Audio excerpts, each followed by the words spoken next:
আসসালামু আলাইকুম। আজকে আপনাদের সামনে একটা টপিক নিয়ে আলোচনা করব। সেটা হচ্ছে identifying of parts of speech. সাধারণত যে কোনো চাকরি পরীক্ষাগুলোতে আইডেন্টিফাইং অফ পার্টস অফ স্পিচটা আসে, যে একটা সেন্টেন্সের মধ্যে আন্ডারলাইন করে দিয়ে বলা হয় যে এটা কোন পার্টস অফ স্পিচ। এখানে যে সমস্যাটা হয় সেটা হচ্ছে যে একটা সেন্টেন্সে আমরা যখন identifying of parts of speech নির্ণয় করে থাকি, আমরা একটা নির্দিষ্ট নিয়মের মধ্যে ওইটাকে যাচাই বাছাই করার চেষ্টা করি।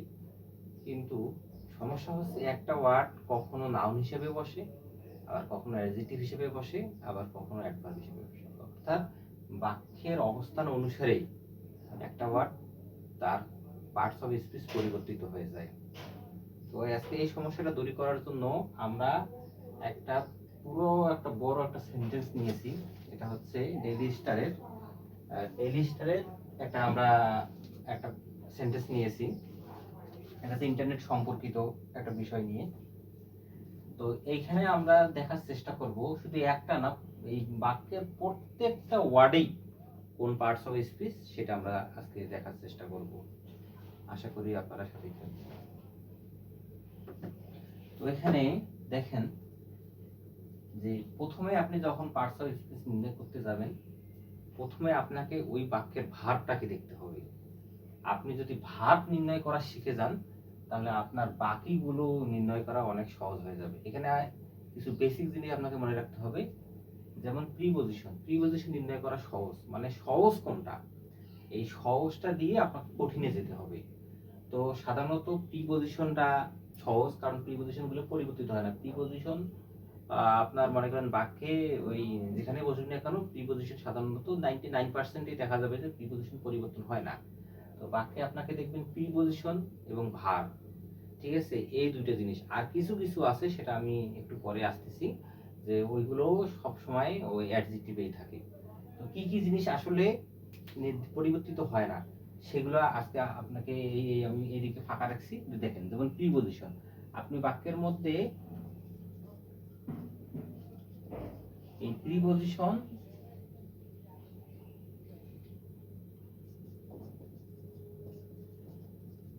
ফাইনিট ভার্ব অথবা ভার্ব, আর এই দুইটা জিনিস আপনি আগে চিহ্নিত করবেন।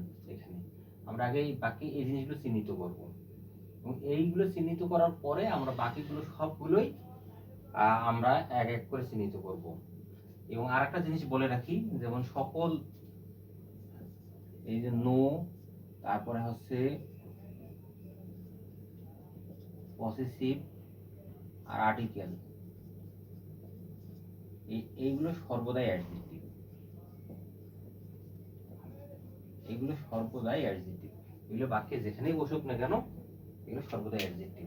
এই জিনিসটা, এই যে আমি তিনটা জিনিস বললাম, এই তিনটা জিনিসের মধ্যে এই যে এই খুব ইম্পর্টেন্ট, নো, পসেসিভ আর আর্টিকেল। পসেসিভ বলতে হিজ, হার, হিম, এগুলো, সরি, হি, হিজ, হার, দেয়ার, এগুলো সর্বদাই পসেসিভ। তো এখানে আমরা তাহলে এই যে পুরো একটা সেন্টেন্স, এই পুরা সেন্টেন্সটাতে আমরা দেখব যে প্রিপজিশন কোথায় আছে, ফাইনিট ভার্ব অথবা ভার্ব কোথায় আছে, আর নো, পসেসিভ, অ্যাডজেক্টিভ, আর্টিকেল এগুলো কোথায় আছে। এগুলো যা হবে এগুলো সর্বদাই অ্যাডজেক্টিভ। এখন আমরা আসেন দেখি প্রিপজিশন। এই বাক্যের মধ্যে প্রিপজিশন কোথায় আছে, এই যে উইথ, এই উইথটা হচ্ছে প্রিপজিশন, ঠিক আছে। তারপরে আর কোথায় প্রিপজিশন আছে, এই যে এটা হলো প্রিপজিশন। তারপরে অনটা হচ্ছে প্রিপজিশন। তারপরে এখানে আর কি আছে, ইনটা প্রিপজিশন, এই ইনটাও প্রিপজিশন। তারপরে এখানে উইথ আছে, এটা হচ্ছে প্রিপজিশন। এই অফ প্রিপজিশন। তারপরে এখানে আর কি আছে, অনটা প্রিপজিশন। আচ্ছা, এই অ্যাকর্ডিং টু, এটা পুরাটাই একটা, অ্যাকর্ডিং টু মানে অনুসারে, এটা হচ্ছে প্রিপজিশন। আচ্ছা, এখানে আছে বাই, এটা হচ্ছে প্রিপজিশন। এই অফটা হচ্ছে প্রিপজিশন। আচ্ছা, এখানে আপনারা বুঝতে পারতেছেন কিনা, আমি প্রথমে এই সেন্টেন্সটা করে ফেলতেছি যে Bangladesh citizens were burned with some of the highest taxes on internet uses in Asia in 2024 with a combined tax rate of 39% on internet services, according to a recent report by JISMA, a non-profit organization that represents the Internet of Mobile Network Reports worldwide. এই হচ্ছে আমাদের পুরো একটা sentence. এর পরবর্তীতে আমি video তুলে ধরবো যে আসলে বড় বড় সেন্টেন্স কিভাবে লিখতে হয়, যেমন ফ্রি হ্যান্ড রাইটিং বা ফোকাস রাইটিং যেটাই বলেন, যে ওগুলোতে আসলে কিন্তু ছোট ছোট সেন্টেন্স লিখে কিন্তু আপনি মার্কস পাবেন না, আপনাকে স্ট্যান্ডার্ড সেন্টেন্স লিখতে হবে। তো এখানে দেখেন এই যে প্রথম রেজিস্টার একটা কলাম দেখেন, এই এত বড় একটা যে সেন্টেন্সের পুরোটা কি একটা সেন্টেন্স, এই দেখেন কতগুলো কথা নিয়ে আসছে একটা সেন্টেন্সের মধ্যে। তো আপনি যখন এইরকম বড় বড় সেন্টেন্স তুলে ধরবেন সহজ শব্দ ইউজ করে, আপনাকে ফোকাস রাইটিং অবশ্যই সহজ সহজ শব্দ ইউজ করতে হবে। ছোট ওয়ার্ড সহজ সহজ শব্দ ইউজ করে কিভাবে বড় সেন্টেন্স লিখবেন, একটা স্ট্যান্ডার্ড সেন্টেন্স লিখবেন, এই স্ট্যান্ডার্ড সেন্টেন্স লিখলে আপনি মার্ক বেশি পাবেন। তো স্ট্যান্ডার্ড সেন্টেন্স লিখতে গেলে মূলত যে জিনিসটা আছে যে আপনাকে প্রচুর পরিমাণে প্রিপোজিশনের ব্যবহার জানতে হবে। আপনি বাক্যের মধ্যে যত প্রিপোজিশন লাগাবেন বাক্য তত বড় হয়ে যাবে। ঠিক আছে, প্রিপোজিশনের ব্যবহার জানতে হয়, তো ওটা আরেকদিন তুলে ধরা হবে। তো এইখানে দেখেন, তো আমরা যেগুলো প্রিপোজিশন ইউজ করছি, এই যে আমরা অলরেডি প্রিপোজিশনগুলো বের করে ফেলছি। এখন আসেন এই বাক্যের মধ্যে নো পসেসিভ আর্টিকেল অথবা অ্যাডজেক্টিভ এইগুলো আছে কিনা, এগুলো যদি থাকে এগুলো অলওয়েজ অ্যাডজেক্টিভ। তো দেখেন আমরা এখানে দেখবো এই যে দা, এই দাটা কি, দাটা কিন্তু আর্টিকেল, তাহলে এর অবশ্যই অ্যাডজেক্টিভ, এটা আছে অ্যাডজেক্টিভ, লিখে ফেললাম। আচ্ছা, আর কোথায় আছে, এই যে এ আছে, এটা অ্যাডজেক্টিভ, এটা অ্যাডজেক্টিভ। আচ্ছা, আর কি আছে, এটা আর্টিকেল, আর্টিকেল হলে অ্যাডজেক্টিভ। এই যে এখানে আবার এ আসছে, এটা অবশ্যই অ্যাডজেক্টিভ, সকল আর্টিকেল অ্যাডজেক্টিভ। আচ্ছা, এই যে আবার এ আসছে, অ্যাডজেক্টিভ। আচ্ছা, আবার এই যে দা আসছে এখানে, এটা কিন্তু অ্যাডজেক্টিভ, এটা অ্যাডজেক্টিভ। আচ্ছা আচ্ছা, আর এখানে নাই, তো এখানে কিন্তু নো এই বাক্যের মধ্যে কোথাও ইউজ হয়নি, পসেসিভ এই বাক্যের মধ্যে কোথাও ইউজ হয়নি, ঠিক আছে। আর্টিকেল ইউজ হয়েছে, এই যে আর্টিকেল দা। একটা সেন্টেন্স আপনি যখন লিখতে যাবেন কিন্তু প্রিপোজিশন এবং আর্টিকেল আসবেই, আর্টিকেল ছাড়া বাক্য লেখা অসম্ভব, ঠিক আছে। সম্ভব কিন্তু স্ট্যান্ডার্ড যখন আপনি বাক্য লিখতে যাবেন আর্টিকেলের ব্যবহার হবে। তাহলে আমরা সহজে কি এখানে প্রিপোজিশন এবং আর্টিকেল দ্বারা অ্যাডজেক্টিভগুলো নির্ণয় করে ফেললাম। এখন আসেন মজার বিষয়। আচ্ছা, এখানে আরেকটা বিষয় আছে যে এই যে আপনার ভার্ব, ফাইনিট ভার্ব অথবা ভার্ব গুলো কোথায় কোথায় আছে। আচ্ছা, ভার্বের গুলো বলে ফেলি, যেমন আমরা যতগুলো ভার্ব আছে, যেমন বি ভার্ব, এম ইজ আর was were, have verb, have has had, তারপরে আপনার আসে do verb, do does did, এই ভার্বগুলা, এবং যেগুলো আছে প্রিন্সিপাল ভার্ব, এই প্রিন্সিপাল ভার্ব, এই যে ভার্বগুলো আছে, কমন যে ভার্বগুলো আছে, এই ভার্বগুলো কিন্তু সহজে পরিবর্তিত হয় না, অন্য পার্সন স্পেসে যায় না, ওই ভার্বগুলো কিন্তু ভার্বেই থেকে যায়। তাহলে এখানে ভার্ব কোথায় আছে, এই যে ওয়্যার, এই যে বি ভার্বটা ওয়্যার, তো এটা অবশ্য ভার্ব দেখতেছে না, এই যে বি ভার্বটা হচ্ছে এই যে বি ভার্বটা আছে, এই বি ভার্বটা এটা ওয়্যার আছে, এটা ভার্ব। আচ্ছা, তারপরে দেখেন এই যে বার্নেট এটা আছে। এখন এইটা কিন্তু আপনার কখনো ক্ষেত্রে যে ওয়ার্ডগুলো শেষে ইডি যুক্ত থাকে, এই ওয়ার্ডগুলো কিন্তু কখনো ভার্ব হিসেবেও বসে, আবার কখনো অ্যাডজেক্টিভ হিসেবেও বসে, ঠিক আছে। ওটা আমাদের চিন্তা ভাবনা করতে হবে। অন্তত আমরা do verb, be verb, have ভার্বগুলো কোথায় আছে এগুলো আমরা আইডেন্টিফাই করার চেষ্টা করি আগে। আচ্ছা, ঠিক আছে। কিন্তু এই তিনটা ভার্ব বাদে বাকি যে ভার্বগুলো আছে, এই ভার্বগুলোর সাথে আপনাকে চিন্তা ভাবনা করতে হবে। আমি আবার বলতেছি, do verb, be verb, have verb, modal verb, এই চারটা verb, do be have modal, এই চারটা ভার্ব কিন্তু ভার্ব হিসেবেই বসে, সহজে এটা অন্য কোনো পার্টস যায় না। এই চারটা ভার্বগুলো আমরা আগে বসার চেষ্টা করি। এই চারটা ভার্ব বাদে বাকি যে ভার্বগুলো আছে, এই ভার্বগুলো কখনো ভার্ব হিসেবে বসবে, আবার কখনো অ্যাডজেক্টিভ হয়ে যায়, বিশেষ করে V3 যুক্ত ভার্বগুলো। এখানে কেন হয় এটা বলে রাখি, যদি পেসিভ মুডে থাকে বা পারফেক্ট টেন্সে থাকে তখন ইডি যুক্ত ভার্বগুলো ভার্ব হয়, যদি ওটা টেন্স হিসেবে ব্যবহৃত হয়। যদি টেন্স হিসেবে ব্যবহৃত হয় ভার্ব হয়ে যাবে, আর যদি টেন্স হিসেবে ব্যবহৃত না হয়ে থাকে অন্য কোনো ওয়ার্ডকে মডিফাই করে, নাউনকে মডিফাই করে, তখন কিন্তু সেটা অ্যাডজেক্টিভ হয়ে যাবে। তো এটা আমরা পরে আসতেছি, ঠিক আছে। এখানে আর দেখেন কোথাও আছে বি ভার্ব, হ্যাভ ভার্ব কোথাও আছে, আর এখানে কম্বাইন একটা ভার্ব আছে, এটাকে আমাদের চিন্তা ভাবনা করতে হবে যে আসলে এটা কি ভার্ব না এটা কি অ্যাডজেক্টিভ, এটা আমরা পরে চিন্তা ভাবনা করতেছি। আচ্ছা, তারপরে অ্যাকর্ডিং টু রিসেন্ট রিপোর্ট। আচ্ছা, এখানে আর কোনো ভার্ব ওইভাবে নাই। এই যে এখানে যে একটা ভার্ব আছে, এই যে এখানে একটা ভার্ব আছে, এই ভার্বটাকে আমাদের চিন্তা ভাবনা করতে হবে যে আসলে এই ভার্বটা এটা কি ভার্ব না অ্যাডজেক্টিভ। দেখবেন এই যে ভিতরি যুক্ত যেগুলো থাকবে, হয় এটা ভার্ব হবে অথবা এটা অ্যাডজেক্টিভ। এটা ভার্ব না অ্যাডজেক্টিভ এটা আমরা চিন্তা ভাবনা করব। আর এখানে যে একটা বার্ডেন্ড ইট, এই যে ইটি যুক্ত আছে, অবশ্যই এটা ভার্ব হবে অথবা এটা অ্যাডজেক্টিভ, এটা আমাদের চিন্তা ভাবনা করতে হবে। এই যে ইটি যুক্ত ভার্ব, এখানে ওয়ার্ড দুইটা এসেছে, এটা বার্নেট আর এটা কম্বাইন্ড, আর কিন্তু এখানে ইটি যুক্ত ভার্ব দেখা যাচ্ছে না। তো আমরা এই দুইটা চেষ্টা করব যে কোনটা কোন পার্টস অফ স্পিচ।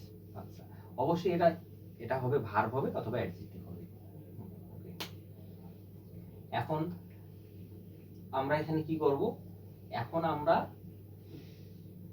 আর কিছু চিন্তা ভাবনা করব না, আমরা প্রথমে প্রিপজিশন, তারপরে ফাইনিট ভার্ব অথবা ভার্ব অথবা নো পসেসিভ আর্টিকেল, এই যে তিনটে জিনিস আগে যে কোনো একটা সেন্টেন্সের মধ্যে এই তিনটে জিনিস আমরা নির্ণয় করব।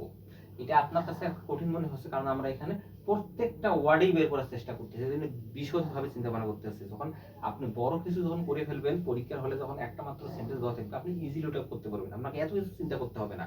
কিন্তু আপনাকে বোঝার কারণে আজকে আমরা সবগুলো জিনিস এখানে নিয়ে আসার চেষ্টা করতেছি। এখন বিষয় হচ্ছে যে আমরা যখন এই তিনটে জিনিস নির্ণয় করা শিখে যাব, এখন তারপরে কি কাজ করতে হবে, তারপরে আপনাকে যে কাজ করতে হবে, এই সকল বি ভার্বগুলো থাকুক না কেন, এর আগে যে ওয়ার্ডটা হবে অবশ্যই সেই ওয়ার্ডটা নাউন হয়ে যাবে। আপনাকে আবার বলতেছি যে ভার্বের আগে, ঠিক আছে, বিশেষ করে ফাইনিট ভার্ব, এই যে ফাইনিট ভার্ব আপনাকে, আপনি যদি না বোঝেন তাহলে কিন্তু সমস্যা, ঠিক আছে। ফাইনিট ভার্ব মানে কি, একটা সেন্টেন্সে অবশ্যই একটা ভার্ব থাকবে, ওটা প্রধান ভার্ব যেটা থাকবে ওই প্রধান ভার্বটাই হচ্ছে ফাইনিট ভার্ব, ঠিক আছে। অর্থাৎ ফাইনিট ভার্ব হচ্ছে ওই সকল ভার্ব যেটা টেন্স, নাম্বার এবং পার্সন অনুসারে পরিবর্তিত হয় তাকে বলা হয় ফাইনিট ভার্ব। টেন্স, নাম্বার ও পার্সন অনুসারে যে ভার্বগুলো পরিবর্তিত হয় তাকে বলা হয় ফাইনিট ভার্ব। আর টেন্স, নাম্বার ও পার্সন অনুসারে যে ভার্বগুলো পরিবর্তিত হয় না সেটা নন ফাইনিট ভার্ব। তবে অবশ্যই একটা সেন্টেন্সের মধ্যে অ্যাট লিস্ট অবশ্যই একটা ফাইনিট ভার্ব থাকবে, এবং ওই ফাইনিট ভার্বই ওই সেন্টেন্সের মূল ভার্ব, কেন্দ্রীয় ভার্ব, প্রিন্সিপাল ভার্ব নয় কিন্তু কেন্দ্রীয় ভার্ব, ঠিক আছে। ফাইনিট ভার্ব এক জিনিস আর প্রিন্সিপাল ভার্ব আরেক জিনিস। তো একটা সেন্টেন্সের ক্ষেত্রে ফাইনিট ভার্বটা খুবই গুরুত্বপূর্ণ। তো এই যে এখানে এই যে ওয়্যারটা বসছে, এই ওয়্যারটাই হচ্ছে এখানে ফাইনিট ভার্ব। এই ভার্বকে কেন্দ্র করে আমরা বাকিগুলো আস্তে আস্তে নির্ণয় করার চেষ্টা করব। তো তো ফাইনিট ভার্ব আপনারা নিয়ম বা যেটাই হোক লিখতে পারেন, যে এক নম্বরে আপনারা লিখতে পারেন যে ফাইনিট ভার্বের আগেরটি সাবজেক্ট, ঠিক আছে। এই যে সাবজেক্ট, এই এক নম্বর আস্তে আস্তে আমরা লেখার চেষ্টা করব, সাবজেক্ট প্লাস ফাইনিট ভার্ব। অবশ্যই ফাইনিট ভার্বের আগেরটা অবশ্যই সাবজেক্ট হবে। আচ্ছা, আর এই সাবজেক্টটা অবশ্যই নাউন হবে অথবা প্রোনাউন হবে। এটা নাউন প্রোনাউন আলাদা করা খুবই সহজ, যেমন হি, হি, শি, দে, ঠিক আছে, এগুলো হচ্ছে প্রোনাউন। নামের পরিবর্তে যা ব্যবহৃত হবে তাই হলো প্রোনাউন। তাহলে নাউন আর প্রোনাউন কোনো ফ্যাক্ট না, এটা আপনারা পারবেন, ঠিক আছে। তবে ফাইনিট ভার্বের আগেরটা অবশ্যই সাবজেক্ট হবে, আর সাবজেক্টটা অবশ্যই নাউন বা প্রোনাউন হবে। তাহলে এই যে ওয়্যার বসছে, এই ওয়্যারের আগেরটা হচ্ছে সিটিজেন, এই ওয়্যারের আগেরটা হচ্ছে সিটিজেন। এই সিটিজেনটা অবশ্যই নাউন বা প্রোনাউন, তার সিটিজেন কিন্তু ডিরেক্ট একটা নাম, এটা এই জন্য এটা হচ্ছে নাউন। এই সিটিজেনটা হচ্ছে তাহলে কি হবে, এটা হবে নাউন।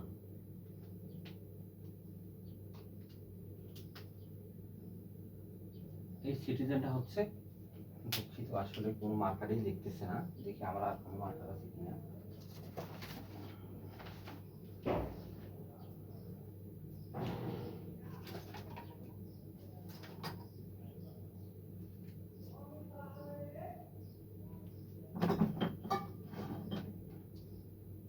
আরেকটা পার্ট পেয়েছি। আচ্ছা, তো এই যে এই সিটিজেনটা হচ্ছে নাউন। এখন আচ্ছা, তাহলে আপনারা বুঝতে পারছেন যে ফাইনাইট ভার্বের আগেরটা হচ্ছে নাউন, তাহলে সিটিজেনটা হচ্ছে নাউন, নিঃসন্দেহে সিটিজেন হচ্ছে নাউন। এখন আসেন, নাউনের আগে যদি কোনো কিছু বসে, নাউনের আগে কি কি বসতে পারে? নাউনের আগে আপনাকে বসতে পারে অ্যাডজেক্টিভ আর অ্যাডভার্ব, তাছাড়া নাউনের আগে সাধারণত আর কিছু বসে না, ঠিক আছে? অ্যাডজেক্টিভ, তাহলে নাউনের আগে যা বসবে এবং ওইটা যদি ওই নাউনকে নির্দেশ করে তাহলে অবশ্যই সেটা হবে অ্যাডজেক্টিভ। আচ্ছা, এখন আসেন এই যে, তাহলে এখানে আরেকটা, তাহলে ফাইনাইট ভার্বের আগে কি বসছে? সাবজেক্ট, সাবজেক্টটা নাউন অথবা প্রোনাউন।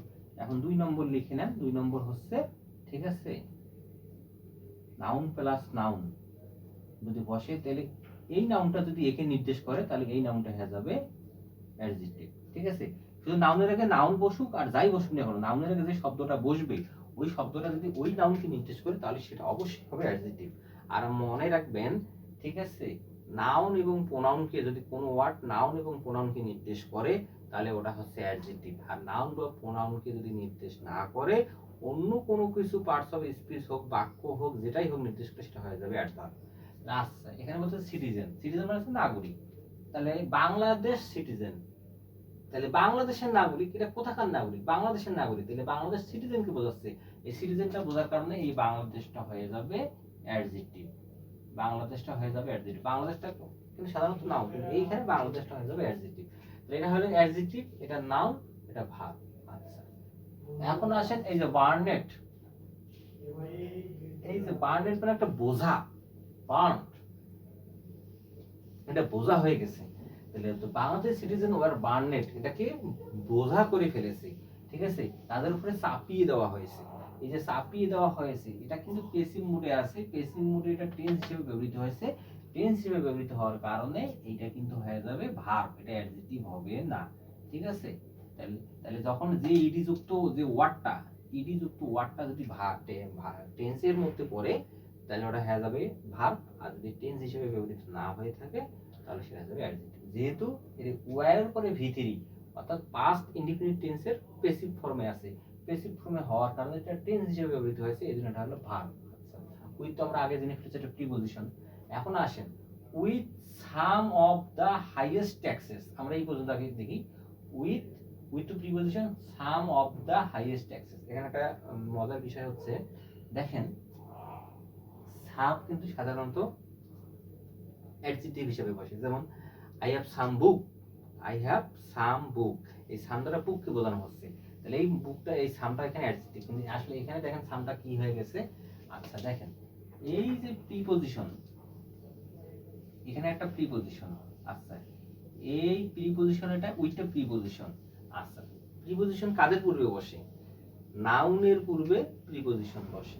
তাইলে প্রিপজিশন 3 নম্বর নিয়ম আপনারা লিখতে পারেন। 3 নম্বর নিয়ম আপনারা লিখবেন যে এটা হচ্ছে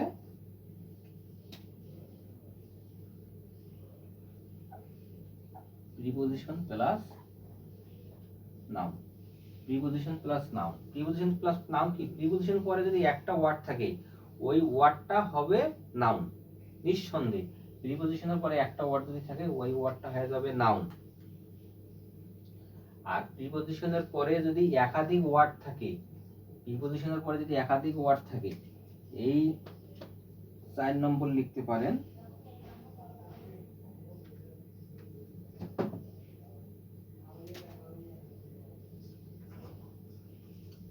প্রিপজিশন ডট ডট ডট। আচ্ছা, আপনি কি বলবেন? প্রিপজিশনের পরে যদি একাধিক ওয়ার্ড থাকে তাহলে শেষেরটি নাউন, তার আগেরগুলো হয়ে যাবে অ্যাডজেক্টিভ। আর প্রিপজিশনের পরে যদি একটা ওয়ার্ডই থাকে ওই ওয়ার্ডটা অবশ্যই হয়ে যাবে নাউন। প্রিপজিশনের পরে একাধিক ওয়ার্ড থাকলে শেষেরটি নাউন, তার আগেরগুলো অ্যাডজেক্টিভ। তাহলে এখানে আসেন যে আমরা কি বলেছি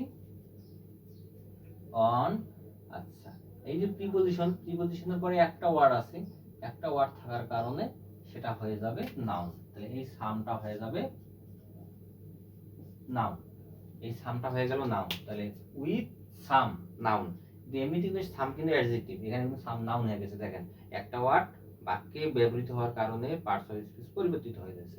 তাহলে উইথ সাম অফ দা, তাহলে এই সামটা হয়ে গেল নাউন, আছে অফ দ্য প্রিপজিশন। এখন আসেন এই যে আমি বলতেছি প্রিপজিশনের পরে নাউন বসে, এই যে আমি বললাম প্রিপজিশনের পরে নাউন, ঠিক আছে, সরি প্রিপজিশনের পরে নাউন, এই প্রিপজিশনের পরে কিন্তু কি বসতেছে, প্রিপজিশন প্লাস নাউন। প্রিপজিশনের পরে যদি একাধিক ওয়ার্ড থাকে তাহলে শেষেরটি হবে নাউন হয়ে যাবে আর মাঝখানের গুলো অ্যাডজেক্টিভ হয়ে যাবে। এখানে আসি দেখেন এই প্রিপজিশনের পরে একটা ওয়ার্ড বসছে না একাধিক ওয়ার্ড বসছে, যদি একটা ওয়ার্ড বসে তাহলে নাউন আর একাধিক ওয়ার্ড বসলে শেষেরটি নাউন তার আগের গুলো অ্যাডজেক্টিভ। এখানে দেখেন দা হাইয়েস্ট ট্যাক্সেস, এই প্রিপজিশন আপ করলে হাইয়েস্ট ট্যাক্সেস, তাহলে শেষেরটি নাউন, এটা হয়ে যাবে নাউন, এটাও অ্যাডজেক্টিভ, এটাও অ্যাডজেক্টিভ, দাঁত এমনিতেই অ্যাডজেক্টিভ, ঠিক আছে, দাঁত এমনিতেই অ্যাডজেক্টিভ। তাহলে এখানে দেখেন এই দুইটা নিয়মে এখানে অ্যাপ্লাই হয়ে গেল। প্রিপজিশনের পরে একটা ওয়ার্ড থাকলে নাউন, এই সামটা নাউন, আর প্রিপজিশনের পরে যদি একাধিক ওয়ার্ড থাকে তাহলে হবে শেষেরটা নাউন তার আগের গুলো অ্যাডজেক্টিভ। তাহলে অফের পরে একাধিক ওয়ার্ড আছে এইজন্য এটা ট্যাক্সেসটা নাউন, হাইয়েস্ট অ্যাডজেক্টিভ, এটা অ্যাডজেক্টিভ, এটা একটা নিয়ম। আর আমি বলছিলাম যদি কোনো ওয়ার্ড ওই নাউনকে নির্দেশ করে তাহলে অবশ্যই সেটা হবে কি অ্যাডজেক্টিভ, এটা হলো মেইন জিনিস। আর এগুলো হবে কি, এগুলো শিখাচ্ছে আপনাদের টেকনিক। তাহলে দেখেন এর ট্যাক্স কেমন, ট্যাক্স সর্বোচ্চ ট্যাক্স, ঠিক আছে, কোন ট্যাক্স, এই সর্বোচ্চ ট্যাক্সটি এই দ্বারা নির্দিষ্ট করতেছে, এই ট্যাক্সকে নির্দিষ্ট করতেছে, তাহলে সর্বোচ্চ ট্যাক্স, তাহলে এই ট্যাক্সটা কি নাউনকে, এই ট্যাক্সকে নির্দেশ করতেছে হাইয়েস্টটা, এই জন্য এটা কিন্তু অ্যাডজেক্টিভ। মূল জিনিস হচ্ছে এইটা, এই একে বোঝাচ্ছে, এই হাইয়েস্টটাকে ট্যাক্সকে বোঝাচ্ছে বিধায় এটা হলো অ্যাডজেক্টিভ। আর টেকনিক হচ্ছে প্রিপজিশনের পরে একটা ওয়ার্ড থাকলে সেটা নাউন, আর একাধিক ওয়ার্ড থাকলে শেষে একটি নাউন তার আগের গুলো অ্যাডজেক্টিভ। তাহলে আমরা দেখেন এখানে শিখে ফেললাম বাংলাদেশটা হচ্ছে অ্যাডজেক্টিভ, সিটিজেনটা হচ্ছে নাউন, ওয়্যারটা ভার্ব, বার্নেরটা ভার্ব, উইথটা হচ্ছে প্রিপজিশন, সামটা নাউন, অফটা প্রিপজিশন, দাটা অ্যাডজেক্টিভ, হাইয়েস্টটা অ্যাডজেক্টিভ, ট্যাক্সেসটা হচ্ছে নাউন। ওকে, এই পর্যন্ত ওকে। আর আবার আসেন দেখেন অনটা কি, অনটা প্রিপজিশন, আর প্রিপজিশনের পরে আবার ওয়ার্ড আসছে অন ইন্টারনেট ইউজেস। দেখেন অন ইন্টারনেট ইউজেস, প্রিপজিশনের পরে একটা ওয়ার্ড যদি থাকতো, শুধু ইন্টারনেট যদি থাকতো এটা নাউন হয়ে যেত, কিন্তু দুইটা ওয়ার্ড আছে ইন্টারনেট ইউজেস, ইন্টারনেট ইউজেস যেহেতু আছে তাহলে ইউজেসটা হয়ে যাবে নাউন। এমনি কিন্তু দেখেন ইউজ কিন্তু ভার্ব হয়ে থাকে, এখানে ইউজেসটা হচ্ছে নাউন, আর তার ইন্টারনেটটা হয়ে যাবে, ইন্টারনেট কিন্তু নাউন হয় কিন্তু এখানে ইন্টারনেটটা হয়ে যাবে অ্যাডজেক্টিভ, ইন্টারনেটটা হয়ে গেছে অ্যাডজেক্টিভ। তাহলে on internet uses in Asia, তাহলে দেখেন প্রিপজিশন পর একটা ওয়ার্ড আছে, প্রিপজিশন পর যদি একটা ওয়ার্ড আছে, এই একটা ওয়ার্ড থাকার কারণে এটা হয়ে যাবে নাউন, একটা ওয়ার্ড থাকার কারণে এটা হয়ে গেছে নাউন। কিন্তু একাধিক ওয়ার্ড যদি থাকতো তাহলে সেটা হয়ে যেত, প্রথমটা হয়ে যায়, শেষেরটা হইতো নাউন, আগেরটা অ্যাডজেক্টিভ। যদি এখানে একটা ওয়ার্ড আছে এই কারণে এটা হচ্ছে ইন এশিয়া, মানে এটা নাউন। আচ্ছা, এখন দেখেন ইন 2024 সালে আছে, দেখেন এখানে একটা ব্যতিক্রম হয়ে গেল, এই 2024 যে সাল আমি বলছি প্রিপজিশনের পরে নাউন, কিন্তু এখানে এই 2024 সালটা কিন্তু আপনার নাউন হবে না, ঠিক আছে, এখানে 2024 সালটা অ্যাডভার্ব হবে। কেন অ্যাডভার্ব হবে, যদি প্রিপজিশনের পরে যদি কোনো সময়, স্থান, তারপর ম্যানার বলতে কি কোনো কাজটা কিভাবে হচ্ছে এই ধরনের কোনো কিছু যদি বোঝায় তাহলে কি বুঝবো, আপনি ডাব্লিউ ওয়ার্ড দিয়ে প্রশ্ন করবেন যে হোয়ার কোথায়, হোয়েন কখন, হাউ কিভাবে, ঠিক আছে, এই প্রশ্ন দ্বারা কখন কোথায় কিভাবে এই প্রশ্নগুলো দিয়ে যদি আপনি যেটা অ্যান্সার পাওয়া যাবে সেটা হয়ে যাবে অ্যাডভার্ব। সময় এবং স্থান, বিশেষ করে সময় এবং স্থান বোঝালে সেটা অ্যাডভার্ব। তাহলে এখানে যদি সময় বোঝাচ্ছে তাহলে এটা হয়ে যাবে অ্যাডভার্ব। অনেকে কিন্তু এটাকে নাউন বসাতে পারে, কিন্তু এই 2024টা হয়ে যাবে অ্যাডভার্ব। ওকে, আচ্ছা আবার আসেন এই যে উইথটা তো প্রিপজিশন। আচ্ছা, উইথটা প্রিপজিশন আমরা তো আগেই নির্ণয় করে ফেলছি এই যে এটা অ্যাডজেক্টিভ, কিন্তু উইথ যে আছে এই উইথের পরে একটা ওয়ার্ড আছে না একাধিক ওয়ার্ড আছে, এখানে আমরা একাধিক ওয়ার্ড যেহেতু আছে তাহলে কি হবে, শেষে একটা নাউন, তাহলে এ কম্বাইন ট্যাক্স রেট অফের আগ পর্যন্ত কিন্তু এ কম্বাইন ট্যাক্স রেট, এই রেটটা হচ্ছে নাউন, আর তার আগের গুলো সব অ্যাডজেক্টিভ হয়ে যাবে। তাহলে ট্যাক্সটা অ্যাডজেক্টিভ, কম্বাইনটা হচ্ছে অ্যাডজেক্টিভ, এটা তো আমরা আগে নিয়েছি অ্যাডজেক্টিভ। এই যে এখানে আমরা যে ছিল কম্বাইন ইডি যুক্ত যে ওয়ার্ড আছে, এই ইডি যুক্ত ওয়ার্ড আমরা বলছিলাম হয় এটা ভার্ব হবে অথবা অ্যাডজেক্টিভ হবে, কিন্তু আমরা যে এই নিয়ম দ্বারা আমরা কি শিখে গেলাম যে এটা ভার্ব হবে না, এটা হবে অ্যাডজেক্টিভ। তাহলে কম্বাইনটা হচ্ছে অ্যাডজেক্টিভ, এবং এটা টেকনিক দিয়ে আমরা বুঝলাম। এখন আসেন আপনারা টেকনিকে ফলো করার চেষ্টা করবেন, কিন্তু সবচেয়ে টেকনিকে কখনো কখনো কি হয়, টেকনিক একটা ওয়ে, আপনাকে এটা কখনো কখনো মিসিং হয়ে যেতে পারে। কিন্তু আপনি দেখেন যে নিয়ম যেটা হচ্ছে যে যদি কোনো ওয়ার্ড নাউন বা প্রনাউনকে নির্দেশ করে সেটা অবশ্যই অ্যাডজেক্টিভ হবে। আপনি দেখেন রেট, কেমন rate? Tax rate. Rate tax কি? রেট কি বোঝাচ্ছে না? বোঝাচ্ছে কি না? আচ্ছা, এই জন্য এটা আছে নাউন। আর একটা আছে এ কম্বাইন্ড ট্যাক্স রেট। কেমন ট্যাক্স রেট? কম্বাইন্ড। এই কম্বাইন্ড দ্বারা কোন রেট ট্যাক্স বোঝাচ্ছে? Combined rate. কেমন রেট? Combined rate. আচ্ছা, তাহলে আবার কেমন ট্যাক্স রেটটা কেমন? Combined rate. আবার কেমন রেট? Tax rate. এটা দ্বারা একে বোঝাচ্ছে, এটা দ্বারা একে বোঝাচ্ছে। এই জন্য এ থেকে সম্পূর্ণ হচ্ছে অ্যাডজেক্টিভ। আর এই অ্যাডজেক্টিভকে কি বলে জানেন? এই অ্যাডজেক্টিভকে বলে কম্পাউন্ড অ্যাডজেক্টিভ। তাহলে এ কম্বাইন্ড ট্যাক্স, এই এ কম্বাইন্ড ট্যাক্স, এটাকে কখনো কখনো আমরা পরীক্ষা দেওয়া থাকবে যে কম্বাইন্ড ট্যাক্সটা কি অ্যাডজেক্টিভ বা কম্পাউন্ড অ্যাডজেক্টিভ। এখানে বলে কম্পাউন্ড অ্যাডজেক্টিভ। আর এইটার মাঝে যদি এই হাইপেন থাকতো তখন তাকে বলা হাইপেন অ্যাডজেক্টিভ। তো আমরা ওইদিকে যাচ্ছি না, আমরা আজকে শিখবো parts of identifying of parts of speech. তাহলে এ কম্বাইন্ড ট্যাক্স হচ্ছে এই পুরোটাই হচ্ছে অ্যাডজেক্টিভ আর এটা হচ্ছে নাউন। আবার আসেন দেখেন অফ প্রিপজিশন। এই অফের পরে আমি আবার শুরুতে বলছিলাম প্রিপজিশন খুবই গুরুত্বপূর্ণ। প্রিপজিশন দিয়েই মোটামুটি একটা সেন্টেন্সের পার্টস অফ স্পিচ গুলো আইডেন্টিফাই করা যায়। এখন দেখেন এই যে 39% আছে, আচ্ছা ভালো কথা, অন আছে, আবার প্রিপজিশন অন আসছে। তাহলে এই যে অফের পরে যদি একটা ওয়ার্ড থাকে তাহলে কি হবে? নাউন। আর একাধিক ওয়ার্ড থাকলে শেষেরটি না, আগের গুলো অ্যাডজেক্টিভ। তাহলে এখানে শেষের ওয়ার্ডটা পার্সেন্ট আছে, এই পার্সেন্টটা হয়ে যাবে নাউন। এই পার্সেন্টটা কি হয়ে যাবে? পার্সেন্টটা হয়ে যাবে নাউন। তাহলে এই পার্সেন্টটা হয়ে গেছে আপনার নাউন, আর 39টা হ্যাজ আছে অ্যাডজেক্টিভ। এটা কিন্তু 39টা হয়ে গেছে, 39টা অ্যাডজেক্টিভ হয়ে গেছে। আচ্ছা, আবার দেখেন প্রিপজিশন অন ইন্টারনেট সার্ভিসেস। এই যে অন এর পর internet service according to preposition. তাহলে এই প্রিপজিশন মাঝখানে কি ইন্টারনেট সার্ভিস দুইটা ওয়ার্ড আছে। তো দুইটা ওয়ার্ড থাকলে কি হবে? শেষেরটা নাউন, আগেরটা অ্যাডজেক্টিভ। এই যে সার্ভিসেসটা হয়ে গেছে নাউন, এটা হয়ে সার্ভিসেসটা নাউন, আর এই ইন্টারনেটটা হচ্ছে অ্যাডজেক্টিভ। ইন্টারনেটটা হচ্ছে অ্যাডজেক্টিভ, ঠিক আছে? আপনারা বিরক্ত হচ্ছেন কিনা জানি না, তো একটু ধৈর্য ধরুন। আসলে ভিডিও বা অনলাইনে ক্লাসগুলো আসলে দীর্ঘক্ষণ আসলে করা কঠিন হয়ে যায়, মানে এখানে এনার্জি থাকে না, ঠিক আছে? আমরা এখন মানে এই যে রিল দেখা অভ্যাস হয়ে গেছে, আসলে রিলগুলো খুব শর্ট টাইমে হয়, একটার পর একটা করে স্ক্রল করে আমরা চলে যাই। এই জন্য আমাদের দীর্ঘক্ষণ ভিডিও দেখা বা ধৈর্য ধরা আসলে খুব অসম্ভব হয়ে পড়ে। এটা আসলে আমাদের এক ধরনের বেদিতে পরিণত হয়ে যাচ্ছে, আমাদের ধৈর্য ক্ষমতা অনেক কমিয়ে দিচ্ছে। তো আপনারা একটু ধৈর্য ধরে একটু দেখুন। এখানে দেখুন যে এখন এই যে সার্ভিসেস থেকে on internet service, internet adjective, সার্ভিসেসটা হলো নাউন। আবার আসেন according to preposition, according to অনুসারে কি হলো? A recent report. আবার প্রিপজিশন আগে কিন্তু রিসেন্ট রিপোর্ট আসছে, তাহলে প্রিপজিশনের পরে কি আছে? একাধিক ওয়ার্ড। এই রিপোর্টটা হয়ে যাবে নাউন। এই রিপোর্টটা কি হয়ে যাবে? রিপোর্টটা হয়ে যাবে নাউন, আর তার আগের গুলো হয়ে যাবে অ্যাডজেক্টিভ। তাহলে এটা নাউন, আর এই রিসেন্ট রিপোর্টটা হয়ে যাবে এটা অ্যাডজেক্টিভ, এটা হয়ে যাবে অ্যাডজেক্টিভ। ওকে, আচ্ছা। বাই জিসমা, দেখেন এর পরে কি একটা ওয়ার্ড আসছে জিসমা। আচ্ছা, এখানে আপনারা বলতে পারেন যে জিসমা এ নন মেজর অর্গানাইজেশন। এখানে একটা প্যাচ লাগিয়ে গেছে। এখন এই দেখেন বাই জিসমা, এই জিসমাটা কি? এখানে এটা কিন্তু অ্যাডজেক্টিভ, আমরা আগে নির্ণয় করে ফেলছি এটা অ্যাডজেক্টিভ। তো এই যদি অ্যাডজেক্টিভ হয়েছে, এই অ্যাডজেক্টিভ থেকে আলাদা একটা অংশ শুরু হয়ে গেছে, আর এই জিসমা এই অংশটা হলো একটা অংশ। তা বাই জিসমা, যেহেতু এখানে বাইরের পরে একটা অংশ আছে, এই যেখানে অ্যাডজেক্টিভ আছে, এটা তো আমরা 100%, এ তো আর্টিকেল গুলো কখনোই যত আর্টিকেল আছে এ এন্ড দা, এই তিনটে আর্টিকেল কখনোই এরা পার্টস অফ স্পিচ মানে পরিবর্তিত হবে না, এরা সর্বদাই অ্যাডজেক্টিভ। তো যেখানে অ্যাডজেক্টিভ হইছে, ওই অ্যাডজেক্টিভের পরের অংশ আলাদা, আর এই অ্যাডজেক্টিভ থেকেই তার অংশ আলাদা। যেহেতু এটা অ্যাডজেক্টিভ, এটা তো আর আলাদা করা যাবে না, এটা তো আর পরিবর্তিত হবে না, এটা অ্যাডজেক্টিভ।